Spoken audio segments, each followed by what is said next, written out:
Why did Napoleon sell Louisiana for just 3 cents an acre? Louisiana was the wealthiest colony in the French Empire. Emperor Napoleon didn't want to let it go, but he did, and at a tremendous discount. So what happened? 1. France was broke. This was a consequence of the French Revolution. Before the Revolution, direct taxes accounted for 30% of the revenue. Under Napoleon, they reached 60%. His government also maintained a large standing army. Almost 60% of the budget was allocated for military expenditures. The tax burden was putting a strain on stability. Napoleon was desperate for cash. He had grand plans for the Louisiana Territory, but in those days, it was basically wilderness. The only source of income was the port of New Orleans. The French had no active administration over the territory. There were few French settlers. Napoleon originally tried to sell Louisiana for $22 million. He settled for $15 million in the end.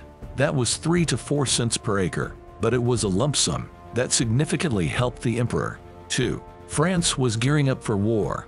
Napoleon knew that peace in Europe wouldn't last. France needed to prepare for the impending war with Britain. Selling off Louisiana killed 2 birds with 1 stone. The first advantage was money. The second was finding an ally in the United States. After the Louisiana deal, Napoleon said, "I have just given to England a maritime rival that sooner or later will humble her pride." His prophecy would come partly true in the War of 1812. 3. The Haitian Revolution dealt a blow to French expansion. In 1791, a slave revolt broke out in French Haiti. The ensuing war lasted until 1804. It was the longest slave rebellion in recorded history. It was also the most successful. Napoleon sent a large expedition in 1802 to crush it, but the Haitians kept on fighting. A yellow fever epidemic decimated the French troops. Voodoo priests used religion to their advantage. The Catholic Frenchmen believed they were cursed. Their motivation flagged. Napoleon was forced to give up. The French had lucrative sugar cane plantations in Haiti. After giving them up, they lost interest in New Orleans. There was nothing else for France in the Americas. 4. France couldn't really hold Louisiana. Napoleon realized he had no resources in North America. He was anticipating a great war with Britain. The British Navy could easily blockade Louisiana. They could even seize it for themselves. This would further expand and strengthen the British Empire. For Napoleon, it was the worst-case scenario. The United States also posed a threat. In 1802, France imposed export duties on U.S. wares at New Orleans.